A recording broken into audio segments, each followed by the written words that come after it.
Okay, dear student, good evening. So we are going across the topic. Yesterday, I have also invited you on my question discussion, and possibly you people were just demanding for English medium work, but I have promised you I will give you the model answer, so I will do it as early as possible.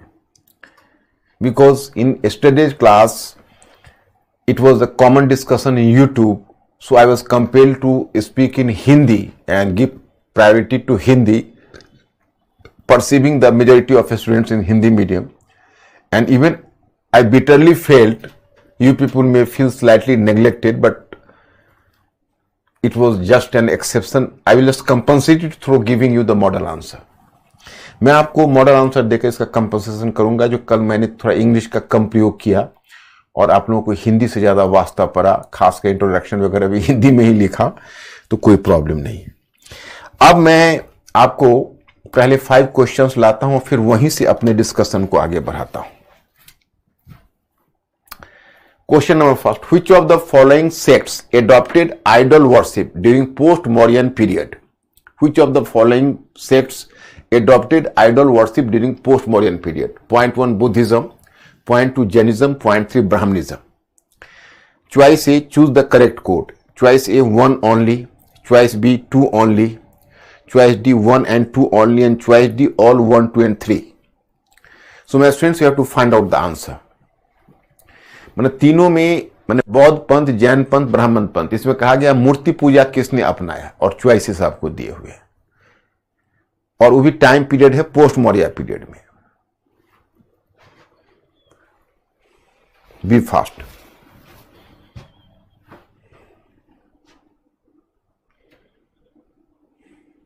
Maximum D. Yes, D correct answer. Question number 2, in context of the declining social status of women, Manusmriti, Manu Samhita tries to establish which of the following? 1 promotion of child marriage, point 2 prohibition on widow remarriage, point 3 promotion of sati practice, यानी सती system.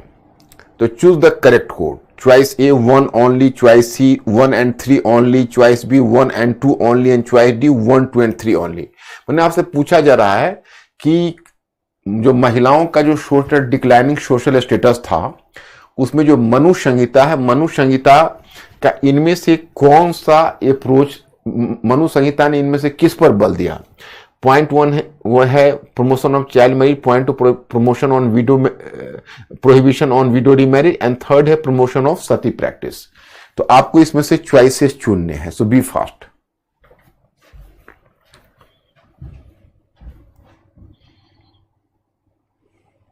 Maximum B, Bombay. Bombay,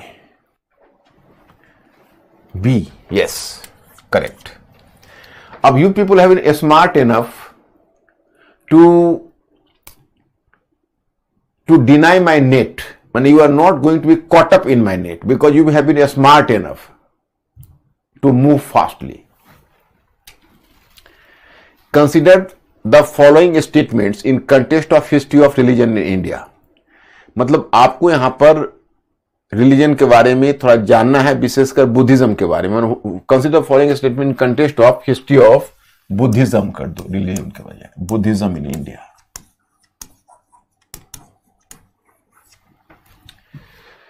point 1 Bodhisattva is the central concept of the Hinayana sect of Buddhism.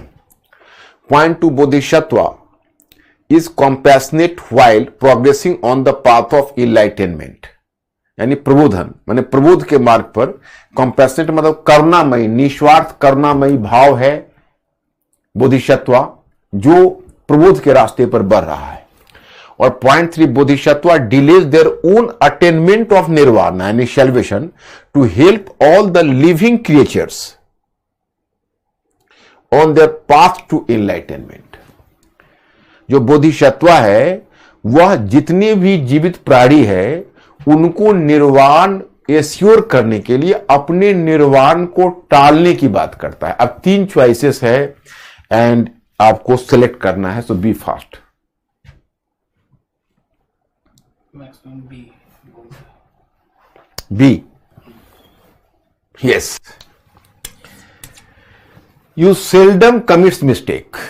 अब तो नौबत आपको multiple choice question में ऐसी हो गई है कि मुझे लगता है कि अब मल्टीपल चॉइस क्वेश्चन आपको देने की आवश्यकता है या नहीं, क्योंकि यू सेल्डम कमिट्स मिस्टेक। कभी कभी आप गलती करते हो, और कभी कभी जब आप गलती करते हो तो I myself is going to be careful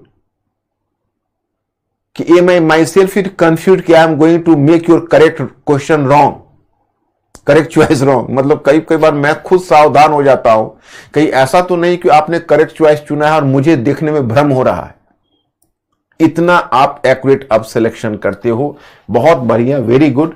ये तो आपने पकड़ लिया और इन दोनों को भी आपने पकड़ लिया, very good, quite commendable. Question number 4, in context of Indian history which of the following aspects is are shared by both Jainism and Buddhism. अब इसमें आपको फाइंड आउट करना, ये भी कॉन्सेप्चुअल क्वेश्चन, स्टैंडर्ड क्वेश्चन है, केयरफुली आप सॉल्व करना। Point 1, avoiding extreme penance and indulgence. मतलब आपको पूछ रहा है कि बुद्धिज्म और जैनिज्म में क्या कॉमन पॉइंट है, और 3 चॉइस दिया हुआ है कि भाई जो अत्यधिक अत्यधिक मतलब मोटिफिकेशन, मतलब क्या कहोगे, अत्यधिक कष्ट लेना या अत्यधिक भोग विलास में लिप्त होना, यानी मध्यम मार्ग। Point 2, rejection of the authority of Vedas, Vedas की अस्वीकृति, and questioning the significance of rituals. जो विभिन्न अनुष्ठान है उन अनुष्ठानों के महत्व पर प्रश्न चिन्ह लगाना। ये 3 चॉइसेस दिए गए हैं, और इन 3 चॉइसेस में आपसे यह पूछा जा रहा है कि इनमें बुद्धिज्म और जैनिज्म के बीच कॉमन पॉइंट क्या है।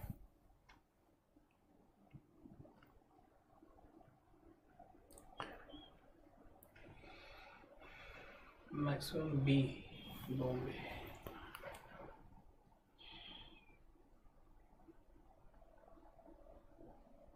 Yes, good, extremely well. Website पर क्या दे रहे हैं मेरे फ्रेंड्स? दोनों का बी। बहुत बढ़िया सॉल्व किया आपने। ये देखो, ये जो आपने इसको जो निकाला, ये बहुत अच्छा, ये गलत स्टेटमेंट था, पता है, आपको फंसाया जा रहा था। Actually statement is applicable in case of Buddhism, but it was not applicable in case of Jainism, because this middle path between the extreme penance and indulgence, so that is liked and that is selected by Buddhism, but Jainism always prefers the extreme penance. So it was not applicable to Jainism. And you people have a smart enough to find it out, and 2 and 3 have selected the right answer, choice number B, that is the correct answer. Very good. Question number 5. One information. I just want to test your information. Have you been mentally alert or not? My question is, according to tradition, which of the following Manvantaraj. Mr. Ankur, if someone is not clear, so please ask me again with a spelling. Manvantar. According to tradition, which of the following Manvantaras we are going across? मतलब कि आपसे पूछा जा रहा है कि आप परंपरा के अनुसार जितने ये मनवंतरा हैं, उन मनवंतरा में आप किस मनवंतर से गुजर रहे हैं। Choice A 3rd, choice B 5th, choice C 7th and choice D 14th. Be fast.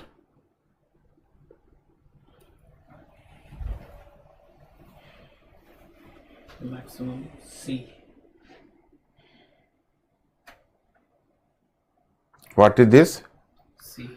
Choice number C. Yes, 7th. Total there are 14 Manvantaras, and we are going across the Manvantara 7th. My students, I have informed you while teaching you the religion during Gupta period, the forefathers in this Manvantara, our forefather is who? So that is Manu Vyavastha. Manu Vyavastha is our forefathers, you know. Okay. आशीष पूछ रहे question number 2 में सती Ashish, are you having any confusion? Because some of your colleagues have very smartly answered this question. In the question number 2, you are talking about the Sati system. Do you forget this thing? कि Sati system, for the first time you find the evidence of Sati system from Gupta period onwards. And there I have mentioned about the so-called Aaron inscription in 510 CE. So you cannot give the credit or discredit, not credit, you can say this is not the matter of credit, rather discredit of beginning of this Sati system from Manu Samhita. Better to count it from Gupta period. So that's why I have dropped this thing. And even your colleagues and your friends have been answered the question number, choice number B, and that is the very rightful choice, you know. Question number 3 में third point. Question number Bodhisattva delay their own attainment of nirvana. Who has raised this question? कुछ बच्चे थे. देखो, तुम्हारे कुछ friends ने जो point number 3 चुना है, बड़ा स्मार्टली आंसर किया है उसने. मैंने जो तुम्हें बोधिसत्वा और बुद्धा का फर्क बताया था, याद करो. हालांकि बड़ा एब्स्ट्रैक्ट इशू था, उसमें अगर वास्तव में मेजॉरिटी ऑफ स्टूडेंट्स ने याद रखा हुआ है और इस क्वेश्चन को करेक्ट किया हुआ, so I have to grateful to you for that, because बहुत बड़ा काम आपने किया. मैंने बोधिसत्वा की यही आइडेंटिटी बताई थी कि बुद्धा और बोधिसत्वा में अंतर यह है कि बुद्धा वह है जो निर्वाण प्राप्त करके चले गए और हमें शिक्षा देते गए कि आप 9 चर्या और 10 अनुशासन का पालन करो और मेरे पीछे निर्वाण के रास्ते पर आ जाओ. Buddha himself moved on the path of nirvana and just gave us the sermon. You people have to follow the 9 charyas and 10 disciplines, and then you have to follow me on this path. But Bodhisattva is not such an entity. Bodhisattva is such an entity who has promised that I will not take nirvana till every creature on this earth is getting nirvana. So he is himself you can say delaying the nirvana, the process of nirvana. He rather you can say avoided his own nirvana, and he is adamant about the fact that till all the creatures didn't get nirvana, I have not to get nirvana. He believes in the transfer of merits. He was earning, you can say, doing the tapas. After doing the tapas, he was acquiring the merits, and then after acquiring merits, he preferred to transfer this merit to other entity and promote him on the path of nirvana, and he delay his own nirvana. तो यही तो है कि वो अपना गुण दूसरे को हस्तांतरित करता है, कहता है भाई तू निर्वाण के रास्ते पर चला जा और मैं अभी अपना निर्वाण नहीं लूंगा जब तक बाकी लोगों को निर्वाण नहीं दूंगा. तो ये तो पॉइंट नंबर 3 बहुत अच्छा किया है, आपके ही फ्रेंड्स ने किया है. तो आगे बढ़े, क्या अनुमति है मिस्टर अंकुर? पवित्रा करी sir, how Bodhisattva is progressing in path of enlightenment better than Hinayana. Pavitra, तुम्हारा क्वेश्चन बहुत जेन्युइन है, क्योंकि हीनयाना और महायाना में और बुद्धा और बोधिसत्व में इतना थीन लाइन ऑफ डिमार्केशन है और डिमार्केशन इतना एब्स्ट्रैक्ट है कि स्टूडेंट के स्तर पर इसको फाइंड आउट करना रियली चैलेंजिंग है. So Pavitra, I can not blame you, you are right. But मैं उसमें आपको सम टोटल यही कहना चाहूंगा पवित्रा कि एक्चुअली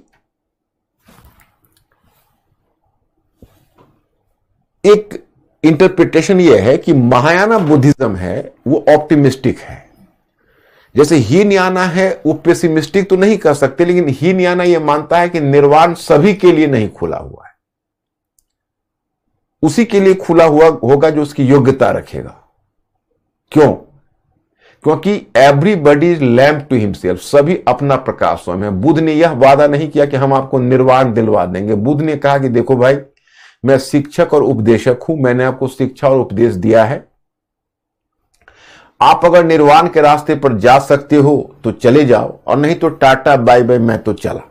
ये था बुद्धा का अप्रोच। बोधिसत्व ने कहा कि नहीं नहीं, आप कुछ करो या ना करो, मैं आपको निर्वाण दिलवाऊंगा, मैं आपकी जगह तपस्या करूंगा और उससे जो गुण हासिल होगा मैं आपको दे दूंगा और आप निर्वाण के रास्ते पर चले जाओ और मैं फिर दूसरा गुण अर्जित करने फिर लौट जाऊंगा। और यह प्रक्रिया तब तक जारी रहेगी जब तक आप सभी लोग निर्वाण नहीं प्राप्त कर जाते।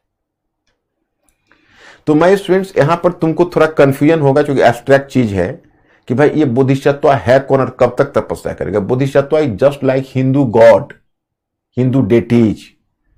He was basically a deities. He was not having any historical entity like Buddha. He was just an imagination. He did just like भगवान बोधिसत्व है जो हमारे लिए कर रहा है, यही है। गार्गी पूछ रही है सर कि अबाउट चाणक्य राजमंडला सिस्टम। गार्गी राजमंडला तो मैंने आपको समझाया था। अब पीछे जाओगे तो आपका काम डिलेड होगा और आपका 1 आवर 20 मिनट्स का सेशन होता है हमारे साथ। तो मैंने मैटर में भी दे रखा है, उसको पढ़ने से अगर समझ में आ जाता तो पहले कोशिश करो, जैसे कोई चीज अगर मान लो क्लास में तो आप उसी समय जिस समय मैं पढ़ा रहा हूँगा उसी समय क्वेश्चन किया करो तो बेहतर होगा आपके लिए। और अगर मान लीजिए उसमें आप मिस कर जाते हो, नहीं पूछ पाते हो, तो आप थोड़ा सा मैटर को पढ़ के वहां पर देखो कि अगर क्लियर हो गया होगा तो ठीक है, नहीं तो फिर हम तो आपकी सेवा के लिए हैं ही। जैसे देखो राजमंडला थियरी जो है वो कहती है, वो जैसे आपको वेस्टफेलिया की ट्रीटी में मैंने बैलेंस ऑफ पावर का कॉन्सेप्ट समझाया था तो उससे मिलता जुलता है। वो कहता है कि जैसे देखो ये बिजिगिसु है, बिजिगिसु यह है कि ये राज्य है, जैसे आप सेंटर में हो तो आपका जो राज्य है आपके चारों तरफ राज्य है, स्टेट्स है, चारों तरफ स्टेट्स हैं। देखो किसने क्वेश्चन किया था? गार्गी। गार्गी मेरी बातों पर गौर करना आप। ये सभी स्टेट्स हैं। अब इस स्टेट्स में क्या हो रहा है कि आपको यह देखना है कि ये जो स्टेट्स हैं तो इसमें ये आपका मित्र स्टेट है और ये आपका एनिमी, ये फ्रेंडली स्टेट है, ये एनिमी स्टेट है। तो उसने क्या किया कौटिल्य ने कि सारे स्टेट्स को कैटेगराइज करो। जैसे जो आपका फ्रेंड स्टेट है वो आपका फ्रेंडली है, जो एनिमी है एनिमी है, तो एनिमी से सावधान रहो, फ्रेंड के साथ आप मजबूत रखो संबंध। लेकिन आपका एनिमी और एनिमी है वो फ्रेंड है और आपका फ्रेंड्स फ्रेंड आपका फ्रेंड है, आपका फ्रेंड्स एनिमी आपका एनिमी है और आपका फ्रेंड्स एनिमी एनिमी फिर आपका एनिमी है।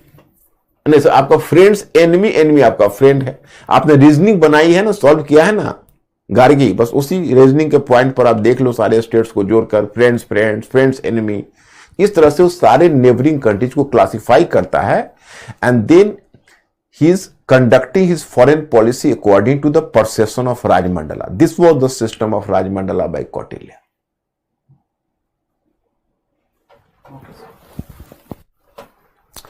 My students, in the last one, I have just informed you here the political, ये कहाँ थे हम?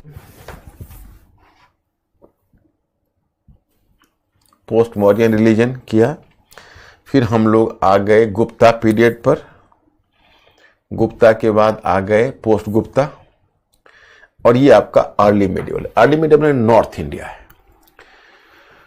तो पहले हम लोग नॉर्थ इंडिया में लेते हैं कि भाई क्या क्या है अर्ली मेडिवल। यही आपका डायग्राम बना है, पता नहीं आप डायग्राम में आप समझ पाओगे कि नहीं, मैं आपको फिर बना देता हूं।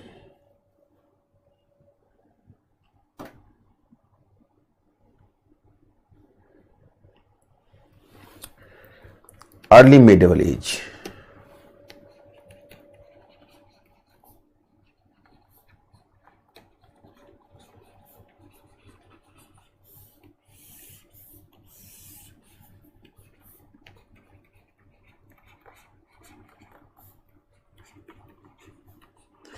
Early middle north India.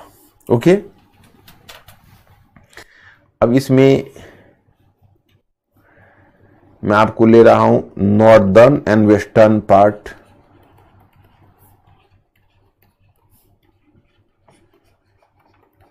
Western part, और इधर ले रहा हूं ईस्टर्न पार्ट। ये नॉर्थ इंडिया का है। तो नॉर्थ और वेस्टर्न पार्ट में आपका आता है नाथ पंथ। नाथ पंथ, नाथ पंथ हुआ नाथ सेक्ट, पंथ मतलब सेक्ट, पंथ मतलब सेक्ट। तो नाथ पंथ मतलब नाथ सेक्ट। ये नाथ पंथ क्या है? तो जैसे तांत्रिसिज्म, यहां पर भी बल किस पर है? नाथ पंथ पर पता है, तांत्रिसिज्म, तांत्रिज्म।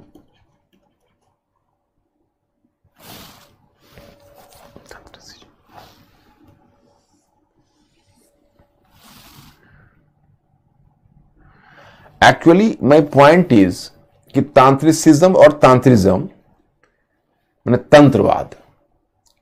सो founder of this sect, what you know as Nath Panth और Nath sect, was Matsyendranath. His founder was Matsyendranath. Matsyendranath. Matsyendranath. And the most popular saint from this sect was Gorakhnath.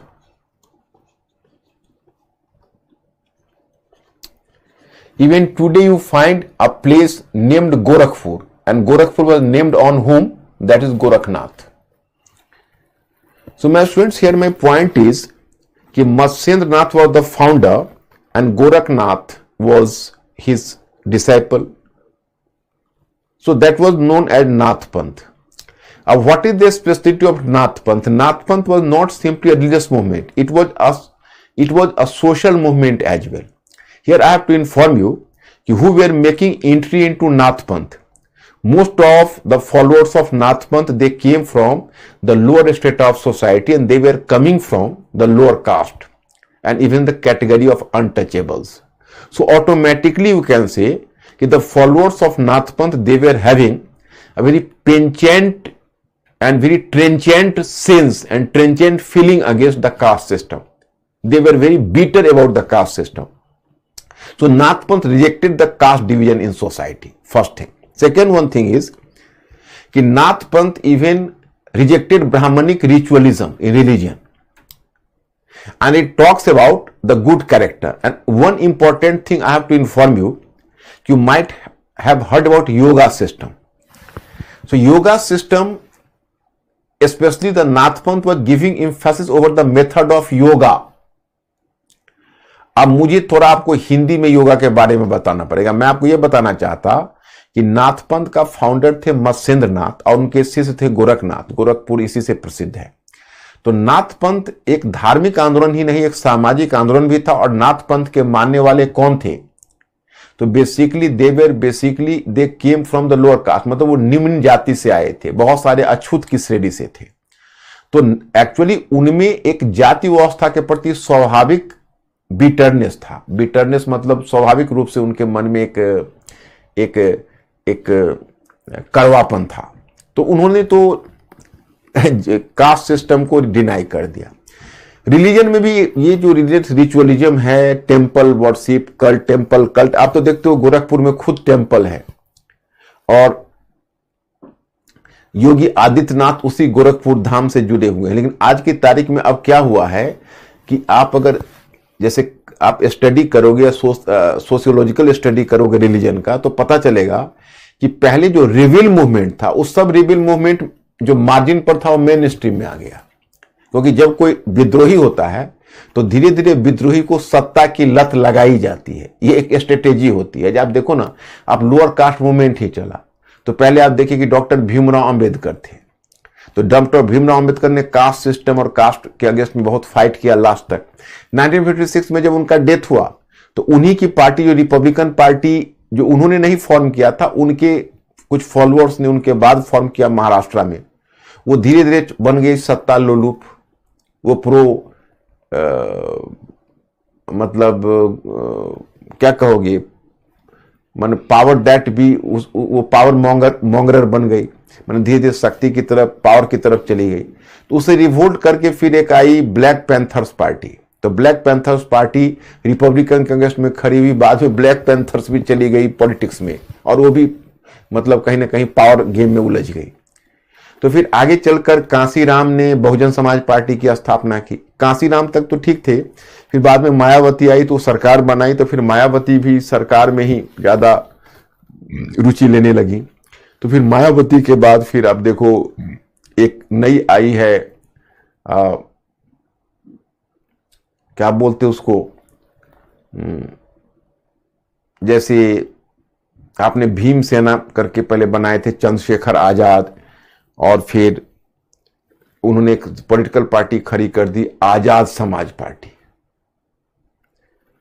तो इस तरह से ऐसा होता ही है कि जो कोई रिलीजियस सेक्ट होता है तो इनिशियली यू कैन से कि religious sect it was going to be radical and it was oppose to all sorts of religious formalities, all sorts of religious formalism, but gradually the margin comes into the center and it became the important sect. So the same happens in case of now Nath Panth. Now Gorakhpur center itself became the center of the mainstream Hindu politics and the mainstream Hindu religion. लेकिन उस समय क्या था कि नाथ पंथ जो है वो हिंदुइज्म नहीं था, वो उससे अलग था और उसने एक तरह से रिवोल्ट किया हुआ था नाथ पंथ ने। योगा का जो उसका सिस्टम होता है, योगा का सिस्टम क्या होता है कि जैसे एक कुंडलनी होती है योगा में, उसका कोई इंग्लिश शब्द नहीं होगा, वो कुंडलनी जागृत करते हैं और कुंडलनी को एक एक चक्र पहुंचाते हुए सहस्त्रार चक्र में जो कुंडलनी पहुंचती है तो शिव से दर्शन होता है। शिव कोई आकार नहीं, निराकार, शेपलेस फॉर्म में।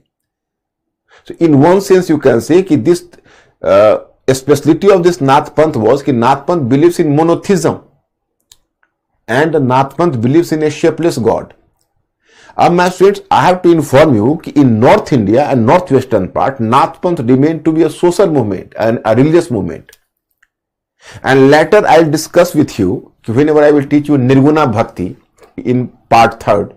So I will inform you कि in fact this Nath Panth provided the base for Nirguna Bhakti in future. And Nath Panth became the harbinger of Kabir or precursor to Kabir. The Nath Panthi monks became the precursor to Kabir Das. So I will discuss this aspect. जो नाथ पंथ है वो आगे कबीर दास की भक्ति का, अपने कबीर दास की जो भक्ति है उसका पृष्ठभूमि तैयार करेगी। तो इस पर हम लोग चर्चा करेंगे। अब ईस्टर्न पार्ट में आप देखते हो कि I have already made you familiar with the Pala dynasty, and Pala dynasty, here you are informed that कि Pala dynasty patronized Buddhism, patronization of Vajrayana sect. तो यहां पर बुद्धिज्म का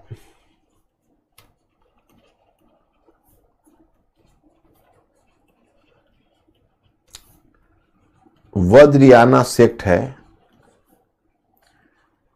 patronized by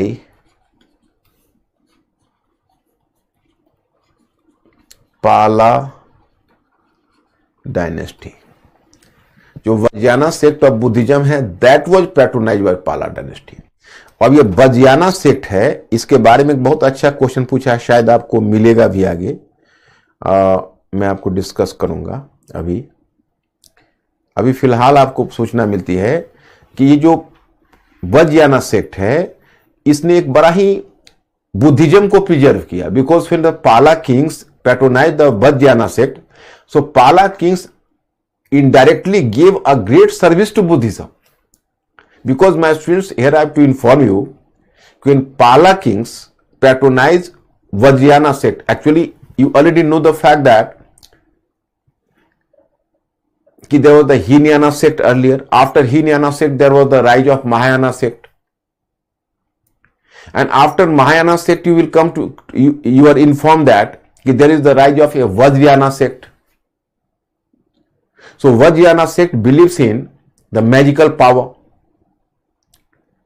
So actually Palas did a great service to Buddhism during the time of juncture, because it was the time that Buddhism almost declined in North India due to certain factors. One factor was that during the Mahayana phase, Buddhism lost its earlier puritanical character. So Buddhism just lost its puritanical character. So it came near ideologically to Brahmanism. So Brahmanism swallowed up Buddhism. So it became a great blow to Buddhism in North India, you know. Second one factor was, it was the time that Shankaracharya just tried to reinvigorate Hinduism or Brahmanism. So it weakened Buddhism further. Third one, it was the time during the last phase of Gupta period, there was the advent of or influx of Hunaj in India, and Hunaj were basically the followers of Saivism. You will just come to know about the Huna kings. Their name was Tormana and Mihrakula. So that was these were the Huna kings. So these Huna kings, invaded the Buddhist monasteries, and they slain thousands and thousands of Buddhist monks. So it also played a major blow to Buddhism. So due to these factors I have mentioned about, there was decline of Buddhism in North India. But it was the time Buddhism just moved towards Eastern India, and under Pala kings, Buddhism was patronized. Buddhism was patronized here. So here you can say, and Pala kings did service to Buddhism in following: a conservation of manuscripts. They preserved the manuscripts of Buddhism. Foundation of universities. Here you will find the example of Dharmpala. He was a Pala king, I have mentioned earlier. So he patronized Nalanda University, which had already been existing. But then he laid foundation of Bikramshila University, Odantpuri University, Sompura University in Bengal. So the foundation of university also patronized Buddhism because they were the Buddhist centers of education. Then conservation of Buddhist art, for example, the Buddhist paintings, the Buddhist sculpture, so all were patronized by Pala. And under the Pala, you will find the great artist great sculptor who were making the sculpture. So name was Dhimna and Vitpala. Dhimna and Vitpala were the great sculptors during this period. And it was Pala kings who spread Buddhism in northeast region, in Tibet and in Nepal. So they promoted Buddhism, they basically spread Buddhism to northeast, to Tibet and Nepal. So that is here the example of Pala kings. अब now my students here I have to inform you, मतलब मैंने आपको बताया कि देखो इस समय क्या है, हिंदी में बोल देता हूं, कहीं हो सकता है मेरे कुछ स्टूडेंट्स नहीं समझे हों। जैसे मैंने बताया कि देखो ये नॉर्थ इंडिया में बुद्धिज्म के लिए बड़े बुरे दिन थे, क्योंकि यही समय था कि एक तरफ बुद्धिज्म का कैरेक्टर चेंज कर गया था, ब्राह्मणिज्म के निकट आ गया था, तो ब्राह्मणिज्म ने उसको निगल लिया था एक तरह से। फिर शंकराचार्य ने जब हिंदू धर्म को उत्थान की जब प्रक्रिया शुरू की तो उसका भी धक्का बुद्धिज्म को लगा। एंड थर्ड वन फैक्टर था कि उसी समय हुरो का भारत में आक्रमण हुआ, हुरो का आगमन हुआ, तो हुर शैव थे, शैव पंथ को मानने वाले। तो हुरो ने बुद्धिज्म पर बड़ा आघात किया, बुद्धिज्म के मोनेस्ट्रीज पर हमला किया, बहुत सारे साधु बुद्धिस्ट मॉन्क्स थे उनको मौत के घाट उतार दिया। तो बुद्धिज्म नॉर्थ इंडिया में डिक्लाइनिंग पोजीशन में है, इतना तक कि ह्वेनसांग भी अपने डिस्क्रिप्शन में लिखता है कि Buddhism was in you can say in the declining phase in North India. He has mentioned about a number of Buddhist monasteries, they turned to be desolate, Huensang. लेकिन उस समय पाला किंग्स ने उस समय ईस्टर्न इंडिया बंगाल में उसमें Buddhism को पैट्रोनाइज किया। तो अगर स्वतंत्रता के बाद बुद्धिज्म कुछ बचा, तो जब भारत को आजादी मिली थी उस समय इंडिया में जब काउंटिंग हुई तो बुद्धिज्म शायद 75,000 से 1,05,000 कुछ ऐसा थे। खैर चलिए, फिर आगे क्या हुआ कि जब 1949-50 में जब तिब्बत को चाइना ने कंकर किया तो बहुत सारे तिब्बत से मॉन्क्स और लामाज भाग कर आए इंडिया, तो उनका नंबर स्वेलअप करके 2 लाख या कुछ हो गया।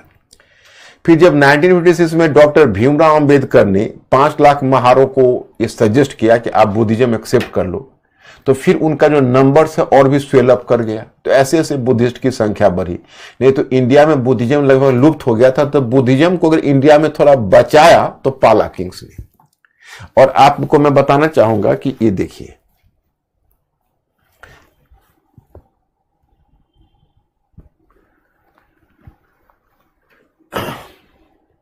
पाला rulers played the important role. देखिए एक क्वेश्चन है आपका, The Pala period is the most significant phase in the history of Buddhism in India. Enumerate. UPSC 2020. ये आपका UPSC ऑलरेडी क्वेश्चन पूछा हुआ है. Here I have answered कि the Pala dynasty is renowned as the golden age in the history of Bengal due to its profound support for the advancement of Buddhism. During their reign, the Palas erected numerous monasteries and built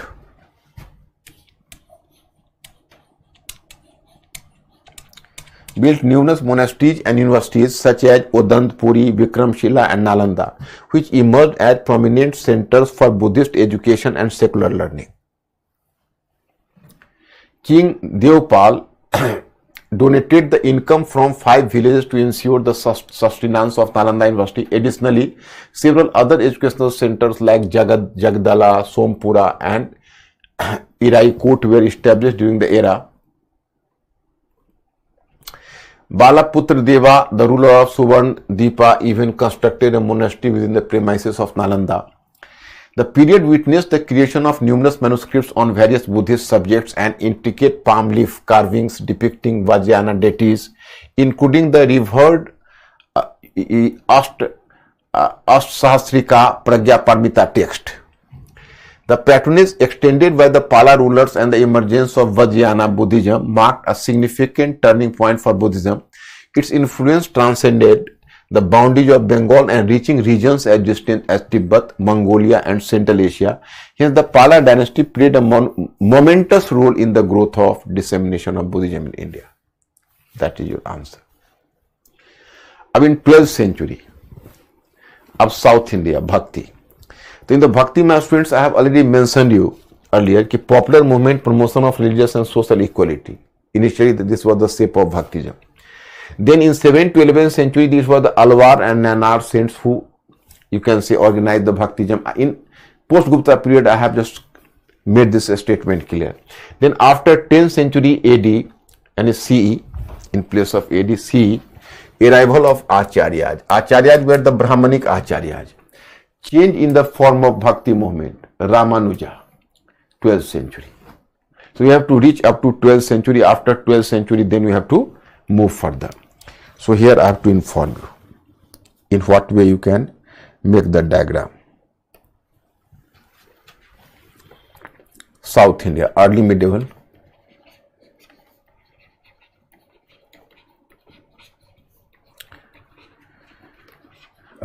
period,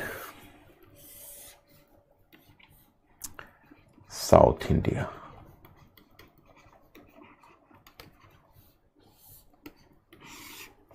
Okay.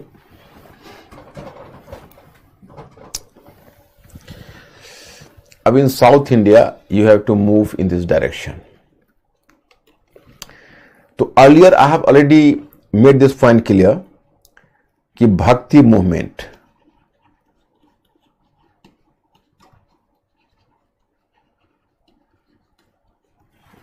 when Bhakti movement started earlier, it was just like a popular movement, you can say.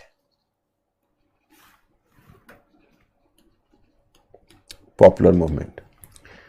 So here you will come to know that there was Alwar and Nanar saints I have discussed earlier.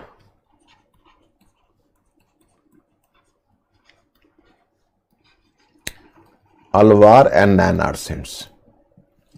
Time period 7th century to 11th century. Then after 12th century, advent of Acharyas. Advent of Acharyas. Philosophical basis.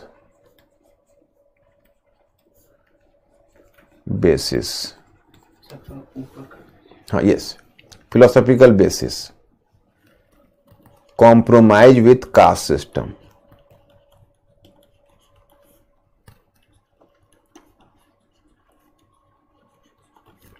caste system.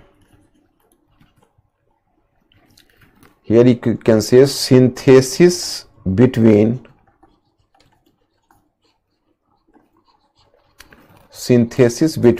Vedas and Prabandham. Synthesis between Vedas and Prabandham.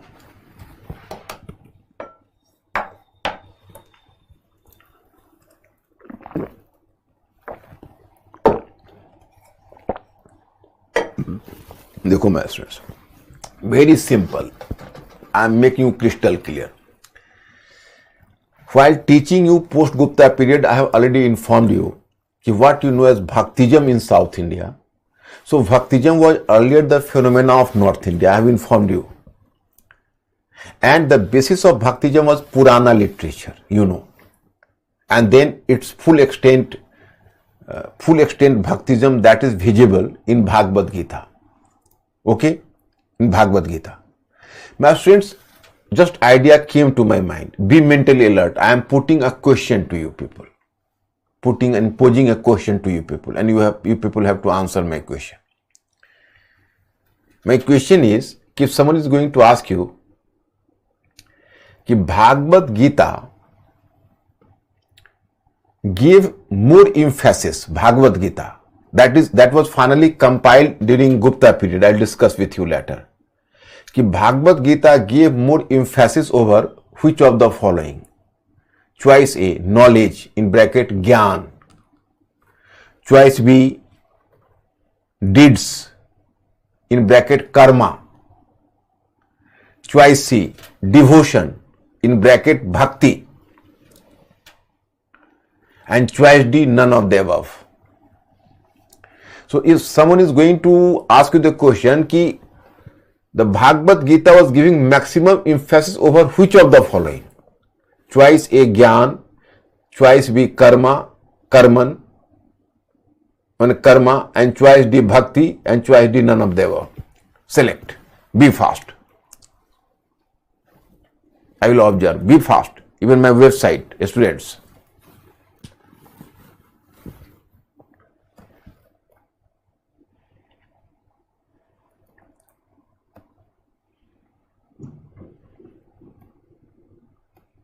B, Choice number? B, karma. Okay, my students. You seldom commit mistake. What I have told you earlier, you seldom commit mistake. But this time, my students, you have committed mistake.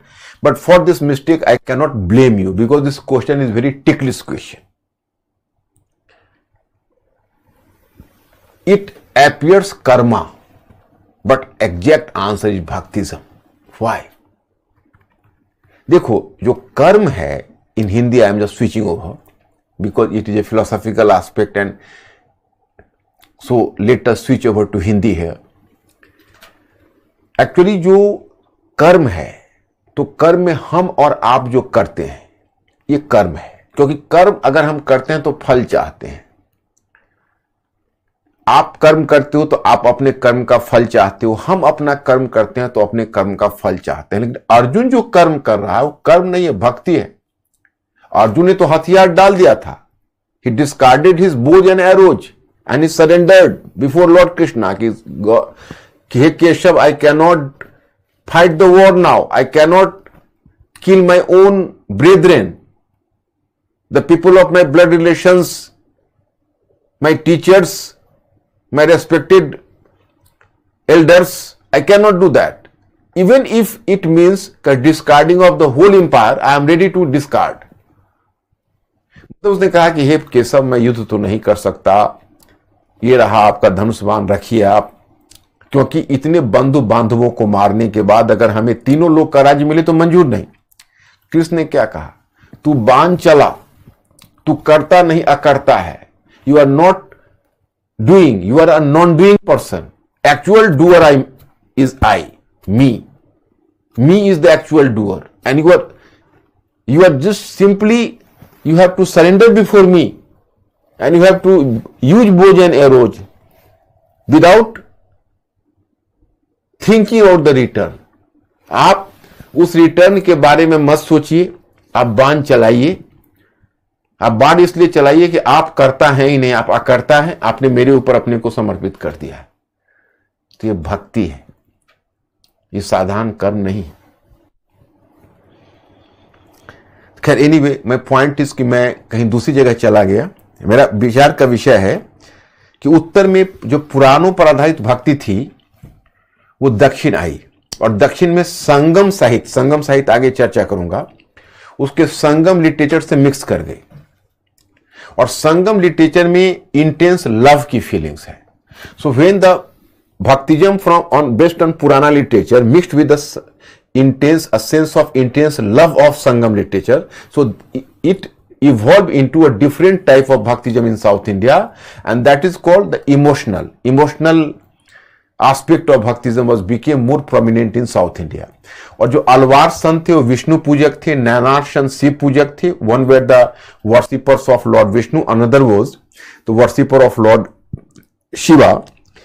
और जो उत्तर से जो पुराण पर आधारित भक्ति आई थी वो दक्षिण में प्रेम के तत्व से जुड़ गई, तो बड़ा ही भावनात्मक तत्व भक्ति का प्रबल हो गया।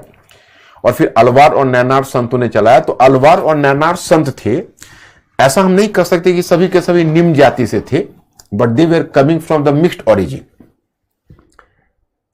Most of them were even from the lower origin. So the Alvar and Nayanar saints were not having any attachment to the caste system. No attachment with the caste system, you know. They rather neglected the caste system. उन्होंने एक तरह से जाति व्यवस्था को तिरस्कार ही किया था. But from 12th century onwards, there appeared Acharyas, Nath Muni, Yamunacharya, Ramanujacharya. They were Brahmins. So they did two things. One, good service, one bad service. What was good service? In fact, it was Ramanujacharya. Another time. Second one. It was Ramanujacharya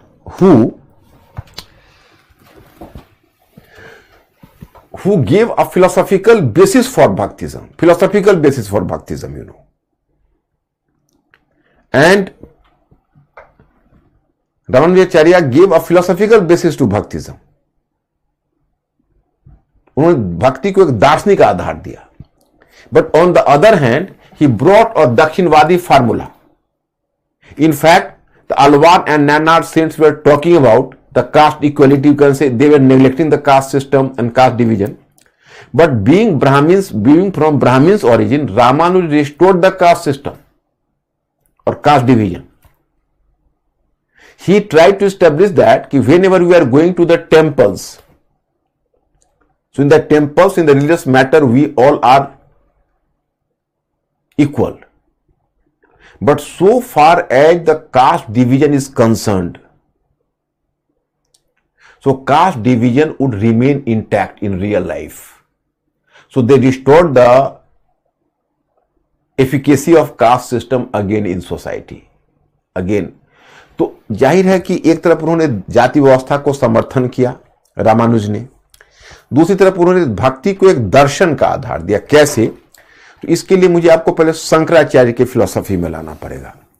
Shankaracharya was a great saint who was born in Kerala, and in 9th century he became active, Shankaracharya.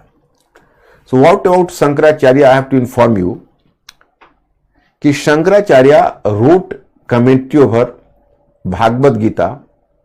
Shankaracharya wrote commentary over Upanishad, Brahma Sutra and Bhagavad Gita.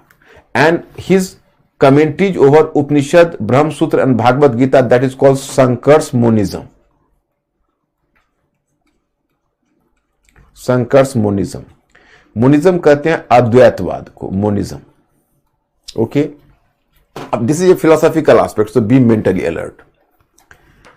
Actually in Shankar's monism you will just come to know कि Shankaracharya he try to revive the Vedantic philosophy.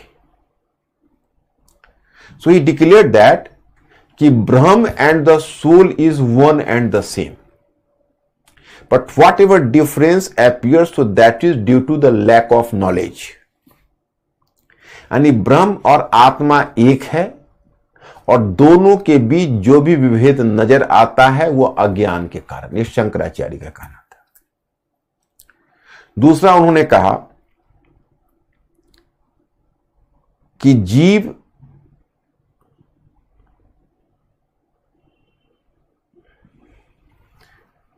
जैसे जीव की मुक्ति के लिए ज्ञान आवश्यक है, for the salvation of soul और जीवा नॉलेज इज इसेंशियल, ज्ञान। एंड थर्ड उन्होंने कहा कि the salvation of jiva lies in complete union with Brahma, कि जीव की मुक्ति ब्रह्म में लीन हो जाने में। अब तीन बातें उन्होंने कही, एक कि ब्रह्म और जीव तत्वतः और मूलतः एक हैं, उनमें जो भी हमें विभेद नजर आता है वो अज्ञान के कारण, और जीव की मुक्ति ब्रह्म में लीन हो जाने में। अब my students, here I have to inform you, in one sense Shankar's monism was running counter to the basic demand of Bhaktism. ये भक्तिवाद के मूलभूत सिद्धांत के खिलाफ जा रहा था। आप ही बताइए कैसे नहीं? ये कह रहे हैं कि ब्रह्म और जीव दोनों एक है, यानी Brahman and jiva are one and the same. So my students, please inform me कि Brahman and jiva is one and the soul. So was there any scope for Bhaktism? Jiva, why Jiva should do bhaktism for Brahm? Because he is made of the same stuff and he was having the same status. So why Jiva had to do bhaktism for Brahm? Why not even Brahm had do bhaktism to Jiva? अगर ब्रह्म और जीव दोनों एक है तो जीव की भक्ति ब्रह्म के लिए क्यों होगी? Are you right? No, am I right? Number one. Number two, वो कहते हैं कि जीव की मुक्ति के लिए ज्ञान आवश्यक है। For salvation of jiva knowledge is essential. अब देखो, नॉलेज में एक अहंकार भी तो है। Knowledge is having a self ego. अब शंकराचार्य डिक्लेयर दैट अहम ब्रह्मम अस्मि, तो here you find the element of ego. And if there is the too much knowledge and if there is the ego, is there any scope for Bhaktism? So you find here the ego. And third one factor is कि the salvation of jiva lies in complete union with God और complete union with ब्रह्म। अब जीव जाके my students अगर ब्रह्म में लीन हो गया तो why भक्तिज्म एंड फॉर whom भक्तिज्म? जब लीन हो गया, आप जैसे देखो तुम आईएएस का एग्जामिनेशन क्या प्रिपरेशन करते हो, एक दिन आएगा कि तुम्हें सक्सेस मिलेगा। अब तुम रिजल्ट देखोगे, पहले एक्साइटेड होगे, यू रियलाइज दैट कि अरे तुम तो सिलेक्ट हो गए, तो एक्साइटेड होगे। एक्साइट होके पहले तुमको 24 घंटे डाइजेस्ट करने में न्यूज लगेगा कि really you have been selected. कभी कभी मन में फीलिंग आई कहीं रोल नंबर गलत तो नहीं छप गया, कहीं कोई हमें रोल नंबर देखने में गलती तो नहीं हो गई, कई तरह की फीलिंग्स आएगी। खैर 24 आवर्स में जाके डाइजेस्ट होगा, तब तक घर से संबंधियों के बहुत सारे फोन आते रहेंगे। कुछ लोग हो सकता है अगर नजदीक हो तो आमने सामने भी, और 24 घंटे के बाद तुम धीरे धीरे रियलाइज करोगे कि यू हैव बीन सिलेक्टेड और उसको एंजॉय करोगे। पहले तो 3 to 4 months मिल जाते थे, क्योंकि इन 3 to 4 months में पहले आप वेट करते, फिर मसूरी में जाके ट्रेनिंग की बात होती। अब इस साल से उन्होंने एक नया चेंज कर दिया है कि कुछ वर्क दे देते हैं, फील्ड वर्क, कि तब तक जो आईएएस सिलेक्टेड है वो जाके फील्ड वर्क करे। इस बार पहली बार हमने महसूस किया ऐसा, कुछ वर्क दे देते हैं, वो ट्रेनिंग की पीरियड शुरू कर देते हैं। हालांकि अच्छी बात है। तो आप मान करिए कि 4 months का गैप होगा, उसमें आप फील करेंगे, इंजॉय करेंगे, और तब जाके ट्रेनिंग ज्वाइन करेंगे, और तब आप जॉब ज्वाइन करेंगे। तो जॉब ज्वाइन करने के बाद ये रोमांटिसिज्म तो रह नहीं जाएगा, फिर उसके बाद रिस्पॉन्सिबिलिटी शुरू हो जाएगी, या ट्रेनिंग में भी रिस्पॉन्सिबिलिटी शुरू हो जाएगी। आइडियल फेज तो है सेलेक्ट होने का और ज्वाइन करने के बीच, चाहे ट्रेनिंग ही सही। अब ये जेस्टेशन पीरियड कोई समाप्त कर दे और तुम्हें सीधा उठा के कहे कि भाई तुम सिलेक्ट हो गए हो, जाके तुम जौनपुर में ज्वाइन कर लो, तो ये जो बीच का मजा का पीरियड है वो तो नहीं रहेगा। तो भक्तिज्म वही है, भक्तिज्म मिलना नहीं है, भक्तिजम यूनियन गॉड से नहीं है। यूनियन अगर हो गया तब तो आप मजा ही नहीं है। मजा तब है कि आप गॉड से मिल रहे हो और मिलते हुए उस आनंद को महसूस रहे हो। आनंद में भक्तिजम है। Bhaktism lies in the feeling of union, not the complete union. तो रामानुज ने तीनों में परिवर्तन लाया, तीनों में। पहला उन्होंने कहा कि द गॉड एंड यानी ब्रह्म एंड जीवा और soul is, although Brahma and soul are made of the same element or same stuff, but they are not the same. Brahm is the stock, and Brahm is quantity, तो जीवा is quality. ब्रह्म अगर परिमाण है तो जीव उसका गुण। मतलब उसने एक तरह से ये कहा कि देखो भाई, ब्रह्म और जीव दोनों बने तो एक ही तत्व से है, लेकिन दोनों एक नहीं है, क्योंकि मात्रा का अंतर है। वो कहां परिमाण है और जीव उनका छोटा सा गुण है। तो अंश का अंशी अंश के बराबर, माने अंश अंशी के बराबर कैसे हो सकता? अब एक जगह है कि पूरे एक पॉट है, पूरे पॉट में लबालब रसगुल्ले भरे हुए हैं, उससे एक पीस रसगुल्ला निकाल के आपको देता है और कहता है ये दोनों बराबर है, तो बराबर कैसे होगा? अरे कहां वो लबालब क्विंटल के क्विंटल रसगुल्ले रखे हुए हैं, कहां उसमें से एक पीस आपको निकाल के दिया? How can they both be equal? तो यही फर्क गॉड और सोल में है। तो चलो, रामानुज ने एक काम तो किया, थोड़ा सा फर्क कर दिया। सेकेंडली, रामानुज ने कहा कि for salvation of jiva knowledge is essential, but even more than essential it is God's grace which is essential. मतलब कि ठीक है, जीव की मुक्ति के लिए ज्ञान आवश्यक है, परंतु ज्ञान से भी ज्यादा आवश्यक है ईश्वर की कृपा, गॉड्स ग्रेस। तो यही से उनका प्रपत्तिवाद का दर्शन निकलता है। तो गॉड्स ग्रेस, तो आप my student just try to understand, grace तो वही करेगा जो सुपीरियर होगा। तो गॉड सुपीरियर है तभी तो, यानी ब्रह्म सुपीरियर है तभी तो जीव को ग्रेस कर रहा, कृपा कर रहा। तो थोड़ी थोड़ी दोनों के बीच फर्क तो ला दिया उन्होंने। और तीसरा उन्होंने कहा कि जीव की मुक्ति ब्रह्म में लीन होने में नहीं है। Salvation of jiva didn't lie in complete union with God, but rather salvation lies in manifestation, the jiva's manifestation with Brahman and jiva's sense of enjoyment. मान जीवा व्हेन और soul when manifest Brahman and feels this union with him, so it was in this feeling bhaktism और salvation lies, salvation lies। मतलब उसी को कहते हैं फना की स्थिति, सूफिज्म कहता है। भक्तिज्म रविन्द्रनाथ टैगोर कहते हैं सब पाया है का देश। मतलब ये मैनिफेस्टेशन का जो मूवमेंट होता है, इसको बड़ा महत्व है भक्तिज्म में, कि हम महसूस कर रहे हैं कि आपसे मिल रहे हैं। कोई भक्त समान नहीं जाना चाहता, भक्त चाहता कि हम भगवान से मिले और आनंद को महसूस करें, वही भक्तिजम है। देखिए रामानुज ने किया। So my student, that is philosophical. थोड़ा सा क्लू दो कि तुम लोग समझ पाए, क्योंकि थोड़ा कॉम्प्लेक्स था ये, कि रामानुज ने शंकराचार्य के मोनिज्म में, और रामानुज का जो मोनिज्म में उन्होंने जो चेंजेस लाया, तो उसको कहते हैं क्वालिफाइड मोनिज्म, अद्वैतवाद। अर्थात वो अद्वैतवाद, इसको कहते हैं विशिष्टाद्वैतवाद हिंदी में, क्वालिफाइड मोनिज्म। रामानुज का जो फिलॉसफी है, विशिष्टाद्वैतवाद, इंग्लिश में भी लिख देते हैं विशिष्टता, विशिष्टता।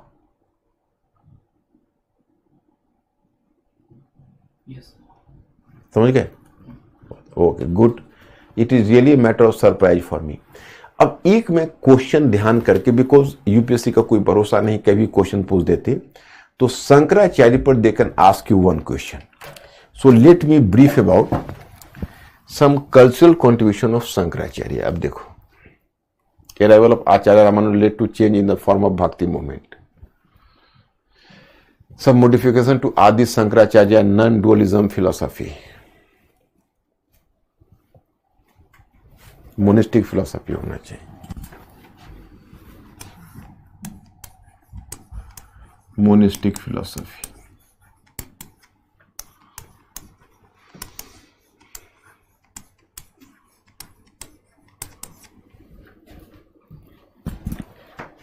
Shankaracharya and Ramanuja held contrasting views regarding the relationship between the Brahman and Jiva. Brahma and Jiva. Shankaracharya believed in the concept of non-duality, yani monism, asserting that Brahma and Jiva are essentially, यानी soul, इसको जीवा को soul बोलते हैं, essentially the same. On the other hand, Ramanuja believed in their distinct yet interconnected nature, where Brahma represents the quantity and Jiva represents its quality. Shankaracharya emphasized that knowledge alone was sufficient for attaining liberation and moksha and salvation.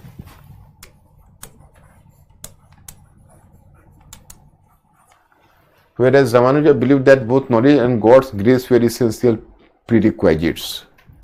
Shankaracharya highlighted the significance of renunciation and meditation as means to realize the ultimate reality and achieve moksha and salvation.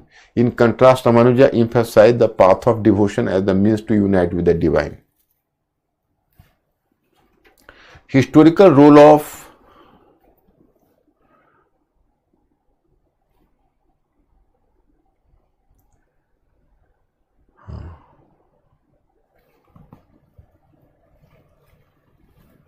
Shankaracharya, or why Shankaracharya is called Hindu religion reformer, यानी why Shankaracharya called deliverer of Hinduism.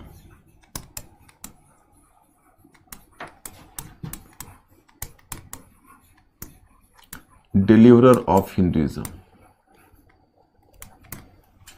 Why Shankaracharya called deliverer of Hinduism?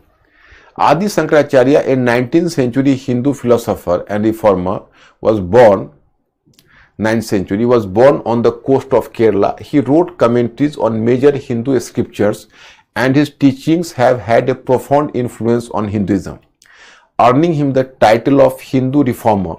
Shankaracharya implemented several measures for the revival of Hinduism. Yani revival, in place of revival you can use the term reinvigoration.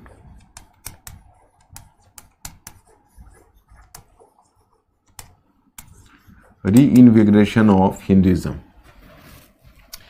He revitalized the philosophical foundation of Hinduism by emphasizing the concept of non-dualism. To Shankaracharya recognized the significance of idol worship as a valid form of religious practice for the common people. He conceptualized the Hindu trinity comprising Brahma as the creator, Vishnu as the preserver, and Shiva as the destroyer. My students, here I have to make you clear one thing I am doing. You have to go through it later.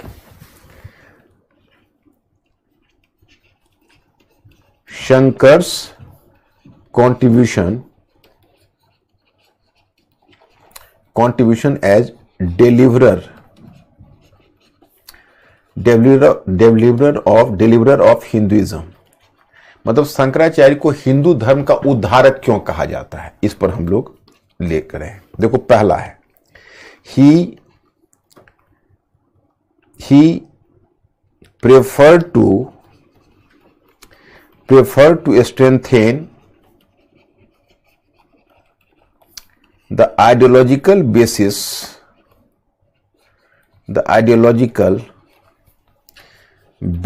for Hinduism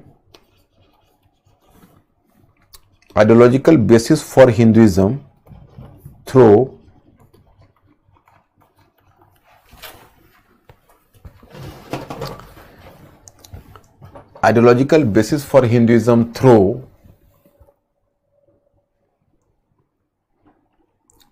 strengthen the ideological basis for Hinduism through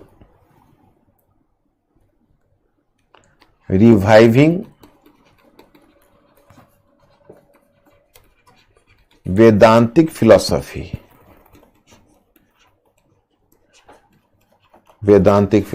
मतलब उन्होंने Hinduism को दोबारा revive किया, क्योंकि वेदांतिक philosophy को उन्होंने revive करके Hinduism को एक आइडियोलॉजिकल बेसिस देने की कोशिश की. First one. Point two, but for common people,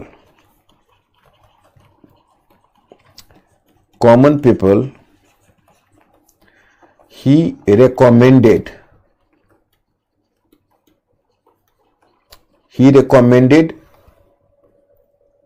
idol worship.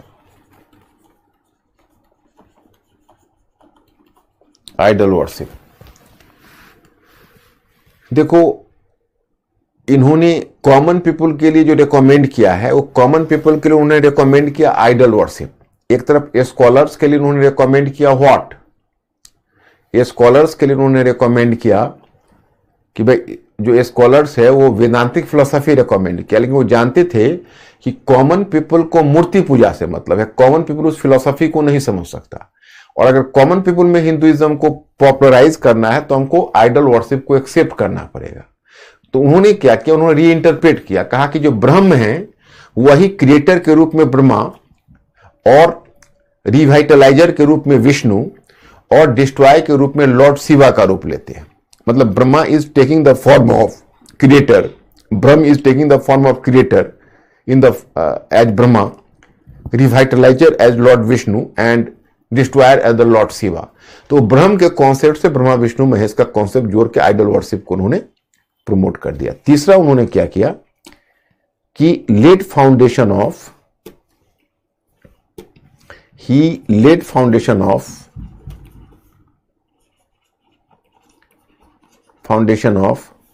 4 important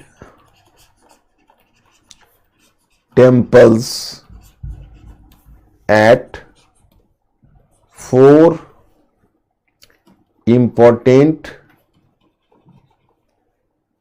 important centers of India।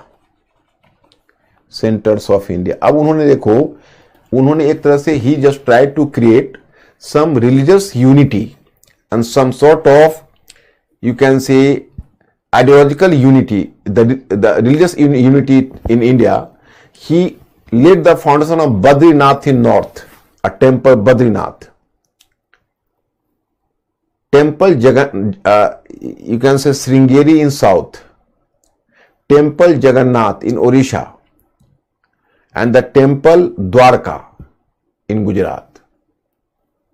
At Gujarat. So in this way he tried to create some sort of unity in Hinduism.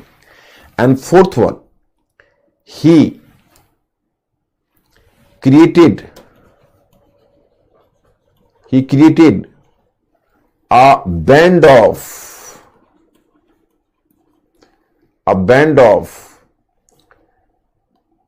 Brahmin ascetics and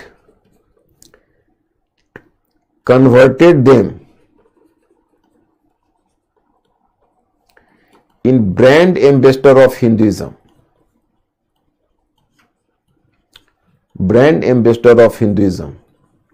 अब ये कैसे हुआ, मैं आपको बताना चाहूंगा। उन्होंने क्या किया, जो ब्राह्मण एसेटिक्स थे उनका एक मॉन्क्स का, उनको उन्होंने जैसे जो ब्राह्मण्स थे यूथ, उनको कहा कि भाई तुम ब्रह्मचर्य रहने का ओथ लो, माने you have to remain to be celibation, माने you have to maintain celibacy throughout his life. उनको उन्होंने वेदांत की पुस्तकें दी और कहा कि पूरे हिंदुस्तान में भ्रमण करो और जो भी आपको बौद्ध, जैन और दूसरे धर्म के लोग दिखते हैं उनके साथ शास्त्रार्थ करो। माने you have to organise a religious discourse with the people from different regions. You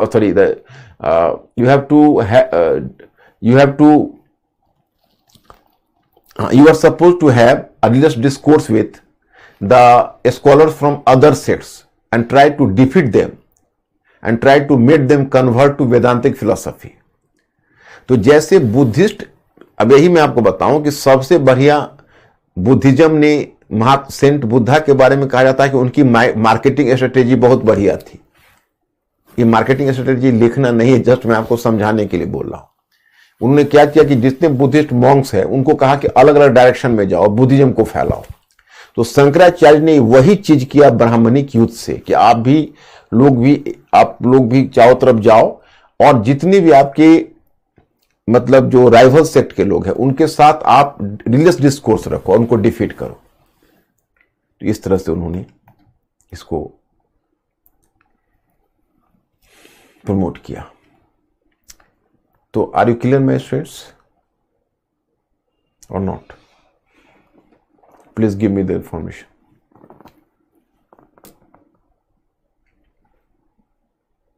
Please inform me, my students. So Shankaracharya is known as the deliverer of Hinduism. Subrata पूछ रहे हैं कि sir tell me something about Tara and how they are related to Vajrayana. Subrata actually, you know, I have told you about Tantricism, and I have informed you in the philosophy of Tantravad, to have a female spouse is essential. I am reminding you about the Panch Makara, Mans, Madira, Mathun, Matas or Mudra. So as the physical intercourse was the part of Tantrism, so a female spouse was essential. So that's why you know when Buddhism came to Mahayana stage, and then from Mahayana stage you can say came to Vajrayana sect stage. So in Vajrayana sect you will find the influence of Tantricism.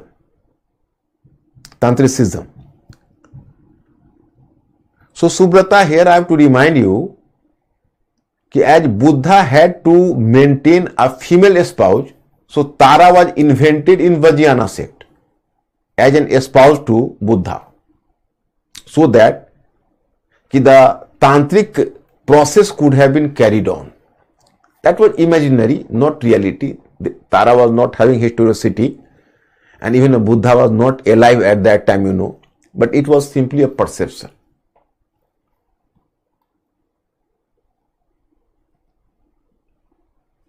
So Dheeraj करें कि why Shankaracharya encourage ascetic to compose scriptures based on Buddhist and Jain thinkers? Dheeraj, Yes. नहीं, scriptures create करने के लिए नहीं कहा था Dheeraj. I think there is some misconception between us. I have told you कि Shankaracharya just encourage the Brahmanic ascetics कि you have to organize a religious discourse with the scholars from other sects and defeat them in the discourse and make them convert to Vedantic philosophy.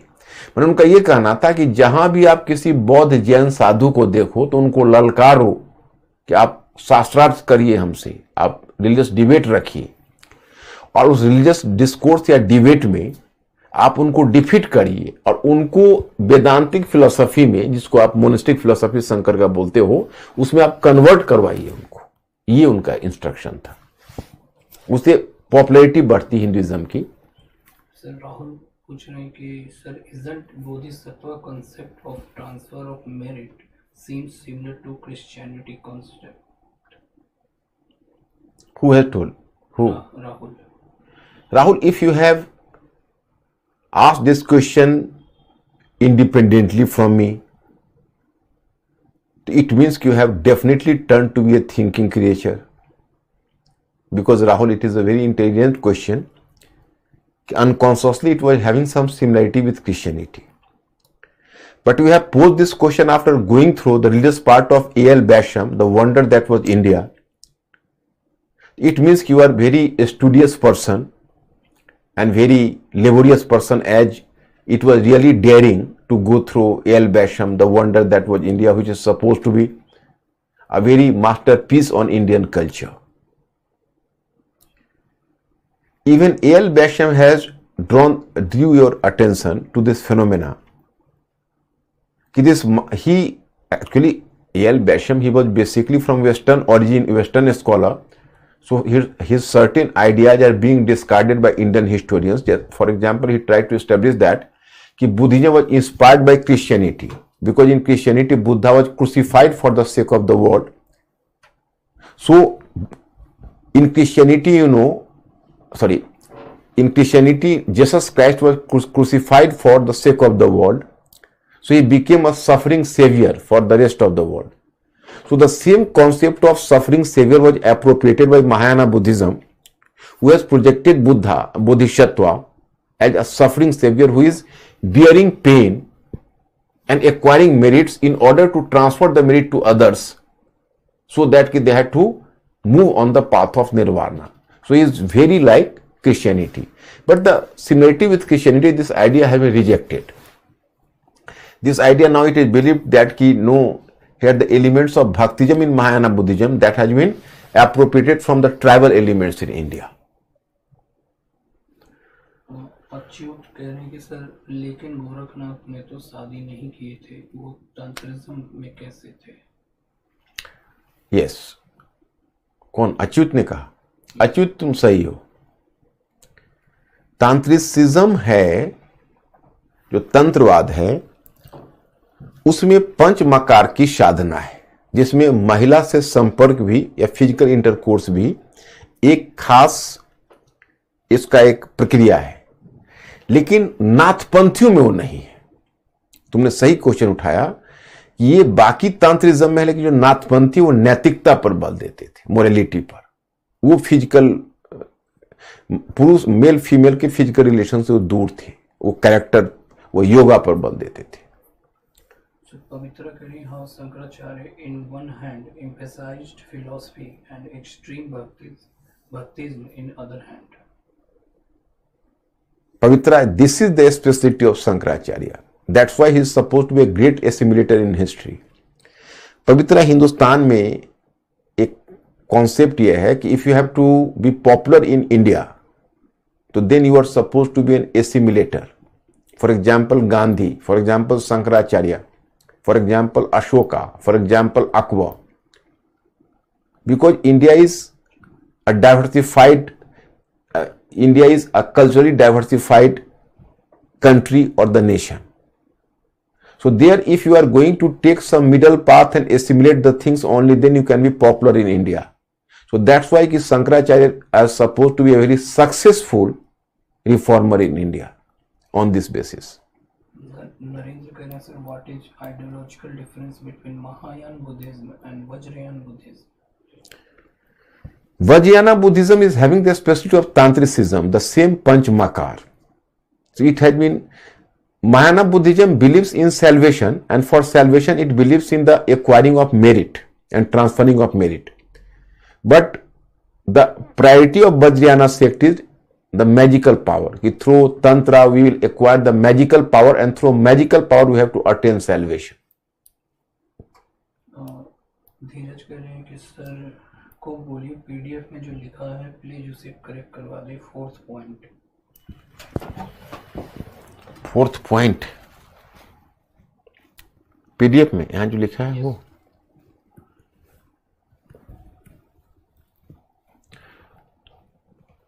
1, 2, 3 and 4. Shankaracharya established an organization of Brahmin ascetics to propagate the Hindu religion. Taking inspiration from the Buddhist Sangha, he encouraged these ascetics to compose scriptures based on the teachings of Buddhist and Jaina thinkers.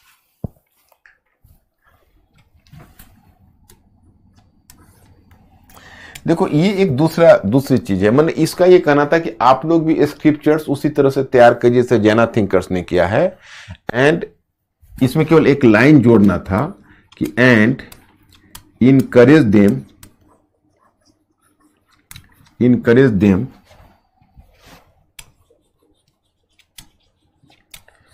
to have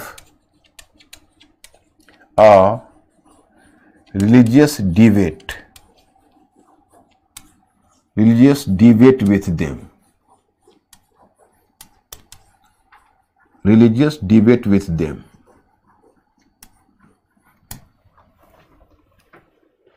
बस यही.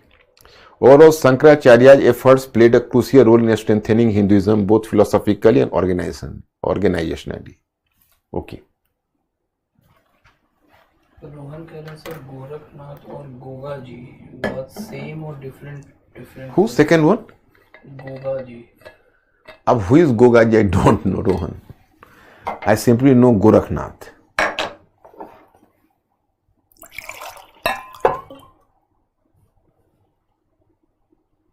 पवित्रा करें is Vedanta part of Upanishad or a separate philosophy? No, Vedanta is Pavitra. Even whenever I have taught you Upanishadas, then Pavitra I have already informed you. Vedanta is end of Vedas. So in Vedic literature, I will discuss with you. There are the 4 parts.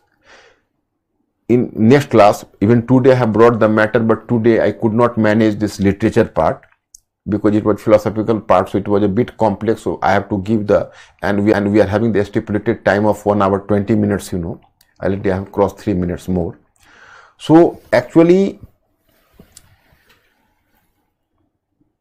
I have informed you, and later in literature I will make you clear that first text are the Vedas, then Brahmanas, then Aranyakas, and then Upanishads. So Upanishads are the last of them. So that's why it was called Vedanta. It was the last interpretation of Vedas. So the both are the same. If you are using the Upanishadic philosophy term or Vedantic philosophy, both are the same. But Shankaracharya has done some additional work because his Vedanta was not simply based on Upanishads. Apart from Upanishads, even on Brahma Sutra and Bhagavad Gita. So he wrote commentary over Upanishads, Brahma Sutra and Bhagavad Gita. So they combined together are known as Shankar's Vedanta. Sir Nandini कह रही है कि शंकराचार्य जी शिव जी के भक्त थे but उन्होंने जो 4 धाम की स्थापना की वो विष्णु जी पर बिलोंग करते हैं. एक्चुअली शंकराचार्य, ये सही तुम कर रहे हो. कौन पूछ रहे हैं? नंदिनी सही कर रहे हैं आप. वो शिव जी के, देखो शंकराचार्य में बहुत कुछ है. वो पहले आइडल वर्शिपर थे, फिर हो गए वेदांतिक फिलोसफी. वेदांतिक फिलोसफी के बाद में आइडल वर्शिप को उन्होंने एज ए पब्लिसिटी लिया कॉमन पीपल. आइडल वर्शिप के बारे में वो बहुत सीरियस कभी नहीं रहे. लेकिन हाँ, जब उन्होंने जैसा चाहा तब इस तरह से कर दिया, तो उनका वहां पर दूसरा ऑब्जेक्टिव था. थे तो बेसिकली वेदांतिस्ट ही वो. सर दीपांशु कह रहे हैं आदि Shankara was not an ivory tower philosopher. He was political sage, engaging with and responding to the historical context of his time. Elucidate. Who has asked this question? Dipanshu. Dipanshu, suppose you have just raised this question. So, in reply to this question, you can write the 4 points I have mentioned about. So, your question would well be answered. Dipanshu, you can use the same 4 points. Okay. देखो, in religion I have already dealt with question. One question from Vedic I am giving the question कि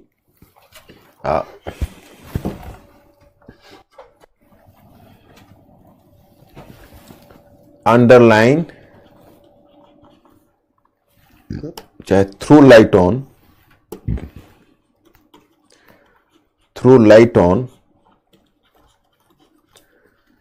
the legacy of Vedic period in Indian culture.